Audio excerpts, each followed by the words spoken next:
Manic bond, you give up control.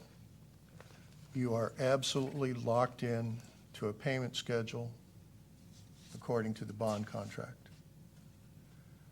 If you take the USDA loan, you can pay it back early. You can make varying payments, something that you cannot do under a bond. So you actually have a lot more control under the USDA loan than you do under a conventional private bond and its contract. I would respond to that if I may, Mr. Mayor. Sure. At some point, I'm going to ask someone to call for the question so we can move this one along, but. Okay. I think by doing the council mandate bond, we retain control because we keep it at the local level. We set our own terms. And we're not subject to somebody calling the bond on us. We determine if the bond's going to be called. Question? Okay, I've got a motion and a second on the floor to pass and post the resolution regarding the USDA application for waterline improvements to E Street. All in favor? Aye. Opposed? No. No. Roll call? Councilmember McDaniel. No. Councilmember Morris. Aye. Councilmember Russell. No. Councilmember Shoemaker. No. Councilmember Greenlee. Aye. Councilmember Coaston. Aye. I vote aye. Motion carries. Couple of, well, one quick item, and I'm going to take it out of order because I didn't want it included necessarily in the discussion on this item. It goes outside of that. But before the next agenda item, I certainly, I appreciate the decorum that the council continues to have on these discussions. I know we have them often, and I think that's okay, that's healthy. I think we certainly, obviously, have some philosophical differences among members, and I think that's healthy as well. When it gets down to the issues, though, of what myself and the staff bring forward in regard to stimulus, in regard to whatever it is, I certainly do not want to disappoint any members of the council or the public at all. I will certainly continue to bring these forward if they are financially and for other reasons deemed to be in the best interest of the city. We specifically brought forward other options as well, whether it be the use of the reserves themselves or whether it be the councilmanic bond. And at that point, that's why it is obviously in your all's hands to make that decision of which way is the best way forward. But when it gets to the point of the financial positions that the city is still not out of, and hopefully will be at some point, but it's going to be a few years in the future before we completely turn this thing around, $300,000 is a significant chunk of money. As Mr. Halverson said when he was here, he's not looking for bits and pieces in the budget to turn around. He's looking for chunks, and that dollar amount is a chunk. But again, I just don't want to create the environment for disappointment in the future, because you will see those come forward. I would be remiss and probably derelict in the duties that I have and the duties that the staff have to bring forward all of those alternatives that you've got. All I ask is that you continue to do, as you're doing tonight, to debate those and make a decision on them. And Mr. Mayor, I want to say I was strong in my address to you. It's okay. I do highly appreciate what you and the city administrator did on this particular issue, bringing us two options. That is, I hats off, so.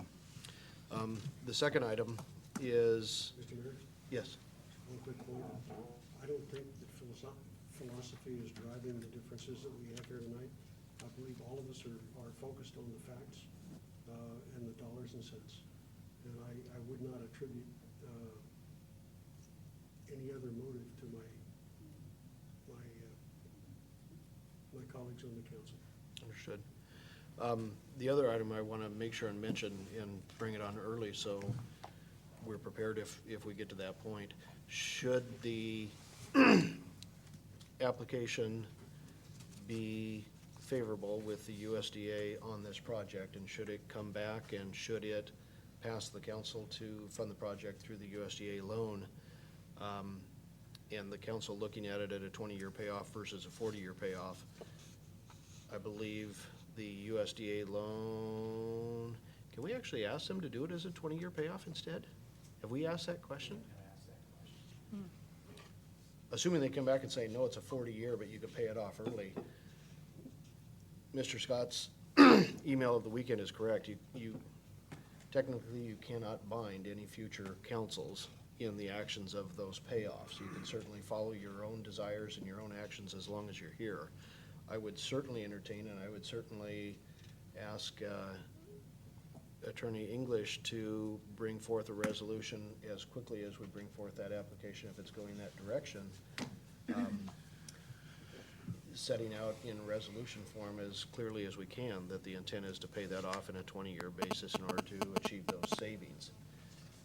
Doesn't mean that it's gonna stand up to anything, and it certainly means that a future council can disregard that and change that, but they would have to do it consciously at that point. And beyond that, I don't know that we've got any options to try and make that any more resolute than what it is. So, again, through the discussions, if that's something that, if this is going that direction, we want to go that way, I could certainly have Don prepare those documents as well. Mr. Mayor, I believe that the resolution that was read and approved contains that language already. The 20-year. It makes, it authorizes application, and it also expresses the intent to pay it off in 20 years, and that would be council policy until council changed that policy by resolution. Okay. Okay, moving along in the agenda. New business, Agenda Bill 80-10, the amended ground lease for Angelo Park. RJ. Thank you. On April 5th of 2010, the staff brought forward to council a proposed change to the ground lease to Angelo Park. The recommended action for that agenda bill did not mention adjusting the wording from $1 a month to the $5,170.33 for the calendar year 2010, which is the cost of Mr. Angelo's property taxes owed. The suggested change in the ground lease should read as follows. Rent, section 2.1, payment during the calendar year 2010 of this lease, tenant shall pay the landlord as rent the sum of $5,170.33. The recommended action is to authorize the mayor to sign the amended ground lease agreement with Robert Angelo for Angelo Park. So move. Second? I've got a motion and a second to authorize the mayor to sign the amended ground lease agreement with Robert Angelo for Angelo Park. Any discussions from council? All in favor? Aye. Opposed? Motion carries. Agenda Bill 81-10, the Supplemental Professional Services Agreement Number 1 from FCS Group, Inc. Mr. Dunn. Staff is